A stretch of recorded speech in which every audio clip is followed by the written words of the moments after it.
Hello everyone. Let's see our book Be Easy LA 138 Reading and Speaking Skills. Today we learn about our chapter number 15, that is Stress and Rhythm in Connected Speech and Voice Training. आज हम इसके बारे में पढ़ेंगे, जिसमें कि हम first देखेंगे कि रिदम क्या होता है. The word rhythm is derived from rhythmos, जो कि एक ग्रीक वर्ड है, विच मीन्स मेजर्ड मोशन, जिसका क्या मीन्स होता है, मोशन को मेज़र करना. English rhythm is defined as a strong patterns of sounds, words और musical notes that is used in music, poetry and dancing. मतलब क्या होता है इंग्लिश रिदम, किसको बोलते हैं? एक पैटर्न होता है, स्ट्रॉन्ग पैटर्न होता है साउंड्स का, वर्ड्स का और म्यूज़िकल नोट्स का, जिसको हम यूज़ किस में करते हैं? म्यूज़िक में, पोइट्री में और डांसिंग में. The rhythm of English language depends on stress. किस पे डिपेंड करता है? हमारे इंग्लिश में रिदम स्ट्रेस पे डिपेंड करता है. Now let's know about stress. Stress is saying a syllable or part of a word more strongly and can be at word level. कि जो हमारा स्ट्रेस होता है वो एक सिलेबल होता है या एक वर्ड का पार्ट होता है, जो कि बहुत स्ट्रांगली एक वर्ड लेवल पे होता है हमारे लिए stress. Stress is also important and sentence level. ये बहुत इंपॉर्टेंट होता है सेंटेंस लेवल पे यदि हम बात करते हैं तो. Where the meaning can be changed, मतलब मीनिंग चेंज हो जाएगा depending on which whole words use stress. तो जिस वर्ड पे आप स्ट्रेस कर रहे हैं उसके अकॉर्डिंग आपका मीनिंग चेंज हो जाता है. तो इस वजह से हमको अच्छे से स्ट्रेस करना चाहिए इंग्लिश लैंग्वेज में जब हम रीडिंग करते हैं. English has 2 types of stress.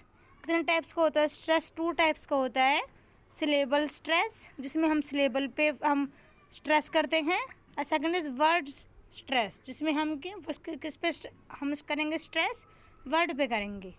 तो इससे पहले हम इसको थोड़ा सा अच्छे से जान लेते हैं. First is syllable stress. Syllable stress means A syllable of a word is stress more then other syllable in that word.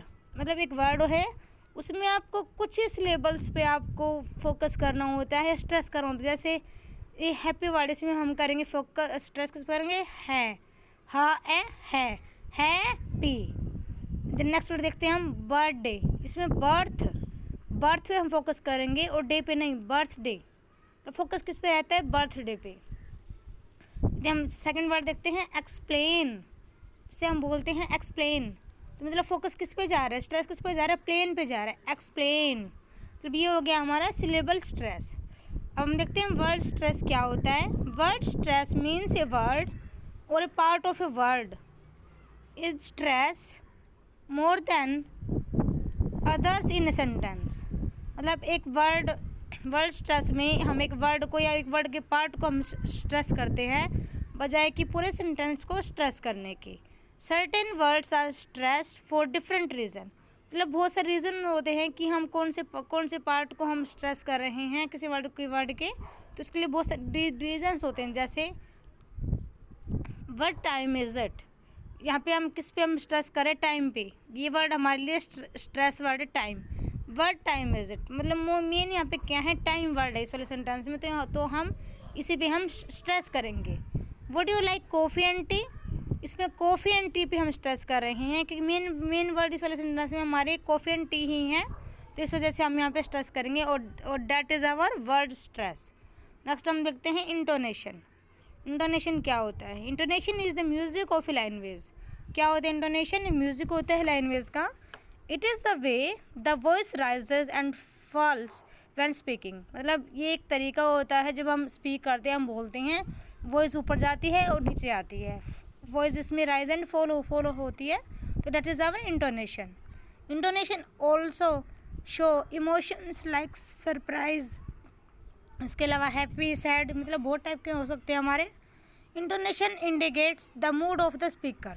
मतलब इंटोनेशन जो हमारा होता है वो क्या इंडिकेट करता है, क्या वो डिमोन्स्ट्रेट करता है? मूड बताता है स्पीकर का, किसका कैसा मूड है. हम बात करते हैं टाइप्स ऑफ इंटोनेशन। कौन कौन से टाइप्स होते हैं इंटोनेशन के? 4 टाइप्स होते हैं इसके। सबसे फर्स्ट है फॉलिंग इंटोनेशन, जिसमें कि इंटोनेशन फॉल होता है, नीचे की साइड गिरता है। सेकंड इज राइजिंग इंटोनेशन, जिसमें हमारी जो बोलने की पिच होती है वो ऊपर की साइड जाती है, मतलब उसको हम बोलते हैं कि हमारी इंटोनेशन की मतलब जो हमारी इंटोनेशन है वो राइज हो रही है, ऊपर की तरफ जा रही है। Third is rise fall intonation, पहले तो राइज होएगी हमारी वॉइस, फिर उसके बाद फॉलिंग हो जाएगी, फॉल हो जाएगी।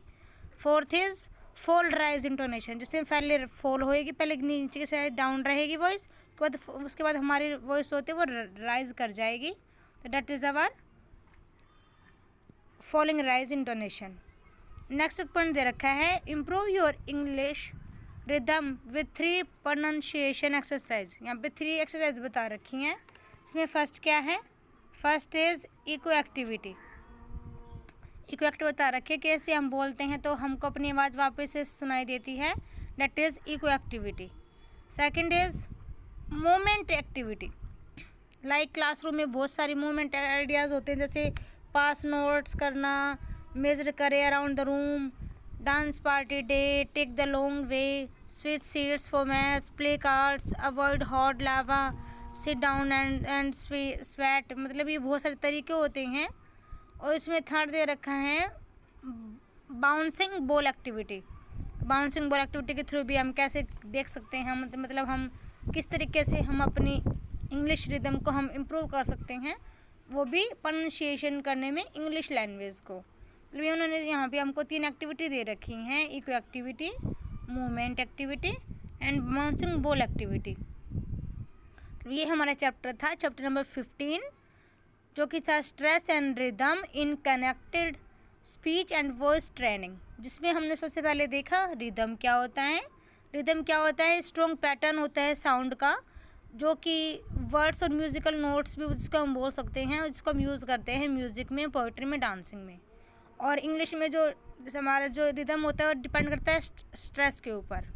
क्या समझ सकते हैं कि स्ट्रेस क्या होता है? स्ट्रेस क्या होता है? स्ट्रेस बहुत इंपॉर्टेंट पार्ट होता है इंग्लिश में, जो कि एक सिलेबल भी हो सकता है, जिस पे हम मतलब बहुत ज़्यादा हम उस पर स्ट्रेस कर देते हैं किसी वर्ड पे। Strongly can be at word level, हम बहुत ज़्यादा स्ट्रेस कर देते हैं, तो वही हमारा स्ट्रेस होता है। English has 2 types of stress, syllable stress, word stress. तो हमने देखा था कि सिलेबल स्ट्रेस क्या होता है, फिर हमने देखा कि वर्ड स्ट्रेस क्या होता है, लास्ट में हमने देखा इंटोनेशन क्या होता है। इंटोनेशन क्या होता है? Intonation is the music of a language, एक लैंग्वेज का हमारा म्यूजिक होता है क्या? इंटोनेशन। इसके थ्रू हमें पता चलता है कि हमारी जो वॉइस है इंग्लिश लैंग्वेज में, कि वो राइजिंग हो रही है, फॉलिंग हो रही है, जब हम बोलते हैं, जब हम स्पीक करते हैं। उसके बाद हमने देखा इंटोनेशन के टाइप्स देखे हमने। फर्स्ट इज़ फॉलिंग इंटोनेशन, जिसमें हमारी वॉइस फॉल होएगी। सेकंड इज़ राइजिंग इंटोनेशन, जिसमें हमारी वॉइस राइज होएगी। Number third is rise fall intonation, जिसमें हमारी वॉइस पहले तो राइज होएगी, उसके बाद फॉल कर जाएगी। Number 4 is fall rise intonation, इसमें पहले तो हमारी वॉइस फॉल होएगी, देन इट राइज हो जाएगी, मतलब कि ऊपर की साइड चली जाएगी। नेक्स्ट है improve your English rhythm with 3 pronunciation exercise. और यहाँ पे हमको 3 एक्सरसाइज बता रखे हैं। First is echo activity, second is movement activity, third is bouncing ball activity. इसके अलावा मैंने आपको ये एक इको एक्टिविटी की मैंने आपको स्लाइड दिखाई थी, कैसे हम इको एक्टिविटी में क्या होता है, हम बोलते हैं और हमको हमारी आवाज़ वापस सुनाई देती है, तो डैट इज़ इको एक्टिविटी। और इसके अलावा था ये हमारा मूवमेंट एक्टिविटी था, इसमें हम जैसे बहुत सारी एक्टिविटी हम करते हैं क्लासरूम में, ये जैसा कि आप देख ही सकते होंगे। उसके बाद थी बाउंसिंग बॉल, ये भी एक एक्टिविटी होती है जिसके थ्रू हम अपनी इंग्लिश रिदम को हम अच्छे से इम्प्रूव कर सकते हैं, हम उसको अच्छे से प्रोनाउंसिएशन हम उसको करना सीख सकते हैं, कि हम उसको कैसे बोलें, हम उसको कैसे प्रोनाउंस करें, हम उसको ईजिली सीख सकते हैं। तो मतलब ये था हमारा चैप्टर नंबर 15, जो कि ब्लॉक 4 का सेकंड चैप्टर था। इससे पहले वाली वीडियो में हमने 14 चैप्टर किया था, जो कि ब्लॉक नंबर 4 का फर्स्ट चैप्टर था। इसके अलावा 2 चैप्टर्स और रिमेनिंग रहते हैं, चैप्टर नंबर 16 एंड 17, उनको भी हम जल्दी कंप्लीट कर लेंगे। फिर उसके हमारी ये वाली बुक की सीरीज़ कंप्लीट हो जाएगी। उसके बाद हम देखते हैं कि हम कौन सी नेक्स्ट बुक स्टार्ट करते हैं, मैं आपको इन्फॉर्म कर दूँगी पहले ही। तो इस प्रकार हमारा ये चैप्टर जो था चैप्टर नंबर 15 कंप्लीट हो गया है, that is stress and rhythm in connected speech and voice training. Thank you everyone.